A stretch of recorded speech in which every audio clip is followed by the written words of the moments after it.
Idaho State is looking to snap a 3-game losing streak when they head to UC Davis this weekend. Will the Bengals hand the Aggies their first conference loss of the season? Welcome to This Week in Big Sky Football.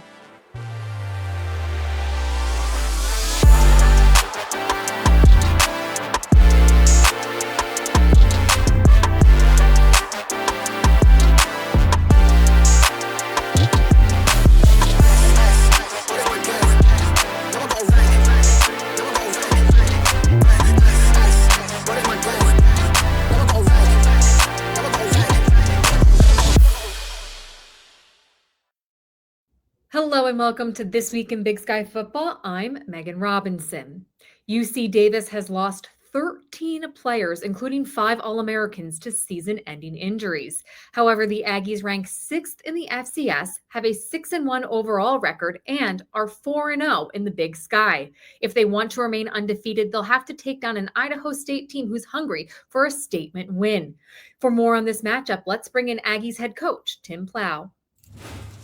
Coach, we spoke ahead of your first game of the season months ago, and you said you are excited to learn if your team has the abilities to come up with the winning plays in the big moments. We're now 10 weeks in. How would you assess your team's ability to make those winning plays? They have proven that they're a team that can find ways to win games. This has been one of the strangest seasons I've been a part of. You know, we've lost 13 players to season-ending injuries and 5 All-Americans. You know, it's just been one of those years where different guys have to step up, and we've been in some close games. And all these guys do is they continue to show up and find ways to win and play as a team. And I could not be more proud of their ability to overcome adversity and work together as a team and find ways to play winning football. It's been really, really rewarding as a coach to watch your guys compete like that. So I think they've proven that they're going to compete to the very end and find ways to win games if it's out there. You mentioned the injury struggles that you've had this year. However, when we spoke in the beginning of this season, you mentioned the depth of your defense. Now, a couple of the key players you lost on that defensive side of the ball. How has that depth helped you overcome those injuries? Yeah, I think you have to give a lot of credit to our defensive staff for the recruiting they did in the offseason. I think the one thing I talked about in the preseason was we had a lot of young players that we knew were really talented, but they hadn't played. And we felt the smart thing to do was to bring in some graduate transfers, some older guys, just in case they weren't ready. That way we had some balance of youth and some older players. And what's happened is because we've had so many injuries, either the depth provided by the older players has filled in, or some of our younger guys have had to step up. And so that mix, thankfully, has led to us being able to put 11 guys out there on the field. Otherwise, I don't know if we'd have anybody left. So you don't replace some of the guys that we've lost. They're so instrumental. But we've had some new faces that have made a name for themselves, which has been really cool. One of those new faces, of course, is Jacob Syke, grad transfer from Harvard. He is 6th in the FCS in sacks right now, 1st in the Big Sky. What has he brought to the defensive side of the ball? I think it starts with his maturity. I mean, he's sometimes I feel like he's, more mature than the staff. I mean, he's just such a really smart, fun guy to be around. He loves football. He wants to be great. He wants to win. But he's a tremendous player. And if we didn't have him, we would sure be in a lot of trouble. He's made an immediate impact, and I think he tilts the field, and I'm sure offensive coordinators have to find ways to stop him every week. Your next game, of course, you host Idaho State this weekend. They have a quarterback, Jordan Cook, who can sling it, one of the best arms in the Big Sky. Plus, they have a 6'6" wide receiver in Michael Shulikov, who is top 10 in the nation in receiving yards. How do you slow down their deep threat attack? Yeah, that's a great question. I don't know if I have a great answer for that other than, we just got to be detailed offensively and try to keep them off the field. And then with our defense, it's about, trying to make him throw it to somebody else, hopefully, or try to get enough pressure on the quarterback where he's not comfortable. Give him some different looks. It's just part of our DNA as a defense is, we want to stop the run first and foremost. We want to pressure and confuse the quarterback. And hopefully make it difficult for him to decide where he's going with the football. And they're a unique offense that you don't see stylistically. So I know Coach Coombs and the staff will be burning the midnight oil trying to figure it out. Their offense also leads the Big Sky with only 3 sacks allowed this season. Defensively, they are second in the Big Sky, recording 21 sacks this season. What will be the key to winning that battle in the trenches? Yeah, I think the most important part is for us offensively, we got to do a good job of just being consistent with our identification, playing behind our pads, and communicating at a high level. And for our defensive front, similarly, it's about working together as a unit and getting off the ball at the same time. And to be successful, we've always felt like both of our fronts have to be consistent in their physical play, but also their communication and their effort. I feel like if we do that, then I think both fronts have the chance to be successful against anybody they play. Former Aggies assistant and current Bengals head coach Cody Hawkins joins me after the break.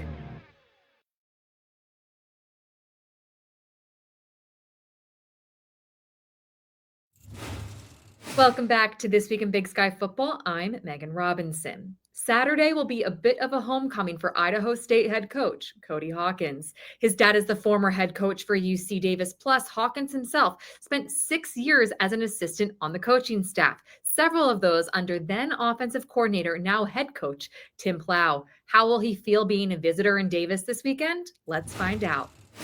Coach, several weeks ago before your Montana game, you said we talk about wanting to be a playoff team, and this is our chance as we're playing 4 straight games against 2024 playoff teams. What has this stretch taught you? It's taught us just how important the details are.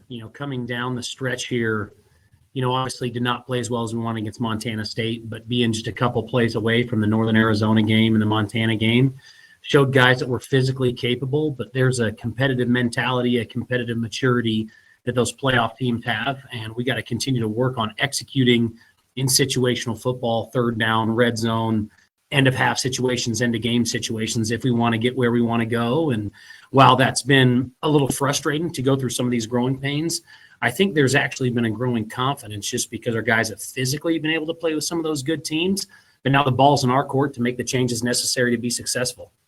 As a coach, you can teach the X's and O's. How do you coach up your players to have that championship mentality? I always try and do a really good job of pulling from different resources, whether they're interviews, and it might be football, it might be chess, it might be music, but trying to pull from other experts and talking about dealing with adversity. I think there needs to be a measure of confidence that we have in what we have done because you've been close. But if you're taking solace in it, that's also the wrong approach. You have to be able to continually attack and refine your process and know that you're on the right track, but it's still worth continuing to dig and push. And when people hear that from different angles, I think it helps hammer the point home a little bit.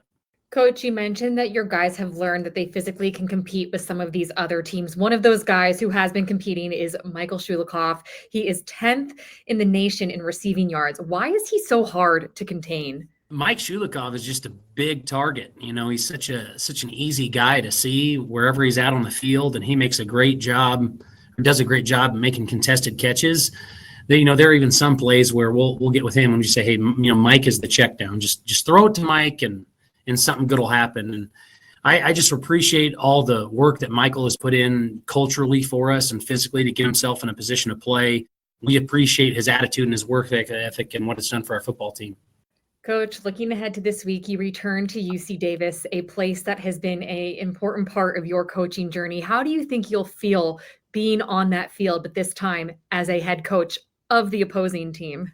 It's going to be weird. That was the place I got married there. I grew up there. I kind of became a coach there with a lot of other guys that are still on that staff and became a dad there. So many of my kids coming to practice and running around and rolling down the hills in the end zone. And Davis is a special place in my heart, but Pocatello has been very, very special and welcoming to us since we've been here. And this is home now. It'll be great to see a lot of coaches, but the way coaching is, you have friends on every staff. It'll be unique to have so many of them, but it's like any other game where you're evaluating the tape, and it's a great place to go play college football, a good opportunity for us and an opponent worthy of our respect, regardless of my relationships with folks on that staff. But I do appreciate the opportunity to go back. It'll be a little bit unique, but once they kick that ball off, it's all going to be about trying to do the things necessary to win. Your offensive line has allowed only 3 sacks this season, the best in the Big Sky. However, they are facing Jacob Syke, who leads the Big Sky in sacks. How do they protect the quarterback this week? So we'll definitely know where he's going to be at. We're going to make sure we allocate help accordingly, try and slide that way and and do some things. But they've done a great job getting pressure. They're playing really well up front. Coach Coombs does a great job. Jerry Brady, Sykes, position coach, was actually in my wedding. So hopefully we'll be able to do the things necessary to mitigate his impact, because he's a darn good football player. And I appreciate all the work that our offensive line, our quarterbacks, our running backs do to go into protecting the quarterback, because that's a program decision. What will it take to leave UC Davis with the win? We're going to have to play good football, and it's not football that we're not capable of playing. We just have to have poise in those critical moments and find ways to create some turnovers. They're a dynamic offense, have a ton of respect for Coach Plow. He taught me so much. Coach Shelton does a great job there, but they're going to be hard to stop. We got to find ways to steal a few possessions where we can, and if we can steal a few possessions and make sure we get 6s instead of 3s in the red zone, it'll be a good day for the Bengals and a tight one. Ty Morrison's big night helped lead Montana to their 8th straight win. The Co-Special Teams Player of the Week is here next. Welcome back to This Week in Big Sky Football. I'm Megan Robinson. Ty Morrison has been clutch for Montana on special teams this season. He's perfect on his PATs. He's made an impact in the punting game. Plus, he threw a 28-yard pass on 4th down to all but clinch their win over Sacramento State. The 3-time Big Sky Special Teams Player of the Week joins me now. Ty, you are a 3-time Big Sky Special Teams Player of the Week. You are a perfect 7 for 7 for PATs in your win over Sacramento State. You remain perfect on the season. What's been the secret to your success? First of all, I want to give all glory to God, my Lord and Savior, Jesus Christ.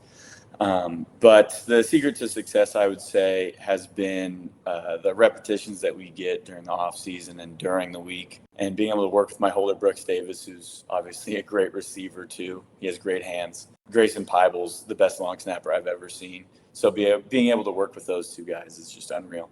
Brooks Davis is your holder. He's a wide receiver. How often do you get to spend time with him at practice, balancing him being with the offensive unit versus the special teams unit? We work during our warm-up period. I get to hit probably 5 or 6 field goals with him. And then at the end of practice, we hit about 5 more field goals. During the off season, we knew that he was going to be my guy. So we were going out, 3 or 4 times a week, going to get holds. And from where he started in spring ball to where he is now, he's unbelievable. You also logged 112 yards on 3 punts in that win over Sacramento State. How do you balance both kicking and punting? Every day we're doing either punting, kickoff, and we do field goals every day. So being able to do field goals every day really makes it easier to be able to do the PATs to the level that I'm doing them at. Balancing the punting is really just focusing on keeping my leg fresh. Coach Houck does a great job asking me how I'm feeling. And then on top of that, our training staff does a great job. They allow me to be able to do what I need to do every day. What are the challenges between switching from kicking to punting throughout a game? Punting's a little bit more linear, and it's a straight up and down swing, versus kicking field goals is a little bit more of a soccer style. And I would say just being able to get into the net, kicking a little bit, be able to switch over to that other swing, being able to have coaches like Coach Jimmy Morimoto, who's always over there helping me, giving me my swing thoughts, telling me to keep my head down and follow through. Just the things that help me transition between the two. Biggest play of the game in that win over Sac State was not any of your PATs. It was, in fact, that 4th down, 28-yard pass. What was going through your mind when Coach Houck said, "We're running a fake here"? I loved it. It was cool to be able to do something that I've never done in a game before. Having my whole family there really was cool to be able to have that be the game where we run that play. When he called it coming off the sideline, it was pretty cool running out there. I just thought about how I need to get the ball to Ian Finch. He's a great receiver, so I can just throw it over there for him and he'll go get it. And fortunately, I did that and he was able to catch it, and we had a great time celebrating after. You threw that football like you've played quarterback in a past life. How often have you practiced that play? A lot. Every punt period, we probably do it 3 or 4 times, or we were practicing it 3 or 4 times. And then just any other time that I have spare time on my hands, but I don't want to be adding extra reps onto my leg, I'm throwing it to one of my backup punters or to one of our graduate assistants. It was really an emphasis for me because when we first started throwing it, I wasn't really that great at it. So I just wanted to work on it and make sure that when we call it, I'm ready. Big picture, Montana swept Player of the Week honors this week. You guys are 8-0 on the season, third in the FCS. How would you characterize this season the Grizzlies are having? I think that it's what we strive for. It's what we work for in the off season. When you're going in at 5:30 in the morning in January when it's negative 15 degrees out with 3 feet of snow on the ground, you're thinking about how you want to get ready for the season. And day in, day out, we're preparing the same for every opponent. So our goal is just to win every day. Still to come, game picks with voice of the Aggies, Scott Marsh.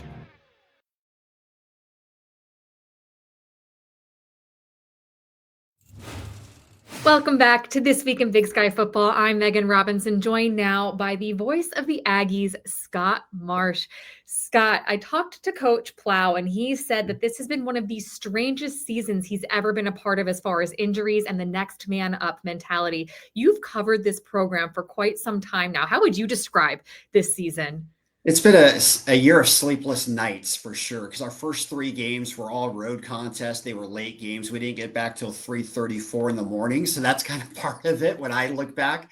But obviously, I've never experienced a game that was ruled a no contest that went midway through the fourth quarter. And that's what happened in week 1 against Mercer when we played, in the FCS kickoff game. So that's been strange. And then just unfortunately for the Aggies, so much adversity in terms of injuries. I mean, literally to have 13 players out with season-ending injuries, 5 of those All-American and all Big Sky Conference, has really put it to Tim Plow and the coaching staff. And it's amazing what they've done and what the team has done, still being in a position where they're 6-1, 4-0 in the Big Sky, despite all of this adversity.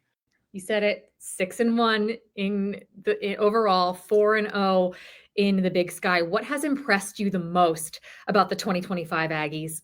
Well, there's a lot of the resiliency is right at the top of it, right? The depth of this team, I think, is something that shined, and it's had to. When you lose a Rex Connors, a Porter Connors on the defensive side, and you have people stepping up and filling their spots capably, and you have a Winston Williams who's an All-American tight end, and you don't miss a beat at that spot. Ernesto Nava on the line, and the line still is playing great. That's impressed me, but Megan, let's be honest, the most impressive thing's been Caden Pinnock, our redshirt freshman who we haven't seen play before, and gets National Freshman of the Week honors, 3 Big Sky Offensive Player of the Week honors, and now in my mind is a lead candidate to win the Jerry Rice Award here. Scott, let's pick some games. I will save the Aggies for last, as they are our game of the week. We'll start with Montana State. They are heading to Greeley, facing a Bears team that has shown a lot of growth under third-year head coach Ed Lamb. Is this a trap game, or do the Bobcats get it done? I think anytime you go to Greeley, it's a trap game with Ed Lamb. This Bears team is hungry. They're angry. I call them hangry right now. They haven't won a home game, but this is a team that easily could have 5 or 6 wins. I think at the end of the day, Montana State is just too good. This is maybe the best defense in the country right now. I think it's going to be tough for the Bears to score points against Brett Vigen's squad. So I have to go with Montana State.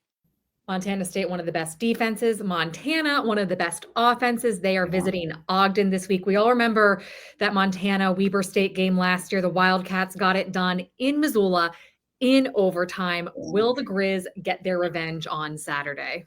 I think they will. And I have a lot of respect for what's being done with Weber State right now, of course, playing without their starting quarterback. That makes it tough for them. It's been a rough year. I think at the end of the day, Montana does just put too many points on the scoreboard, and Montana stays undefeated.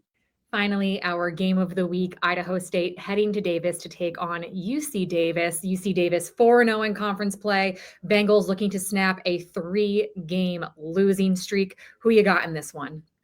Well, I've got to take the Aggies, of course. I mean, UC Davis is undefeated at home. The matchup here with Cody Hawkins, the former offensive coordinator for the Ags, coming back home for the first time. Of course, his dad, Dan Hawkins, former coach of the Ags, former player with the Aggies. There's so much subplot to this one. But at the end of the day, I think the Aggies will remain undefeated in both at home and in the Big Sky Conference. Well, should be a great day of Big Sky football on Saturday. Scott, enjoy the game, and thank you so much for joining me. A lot of storylines to keep track of in this Idaho State UC Davis matchup. Specifically, will the Aggies escape this week undefeated, or will the Bengals give them their first conference loss of the season? Thanks so much for joining me for another episode of This Week in Big Sky Football. I'm Megan Robinson. I will see you all next week.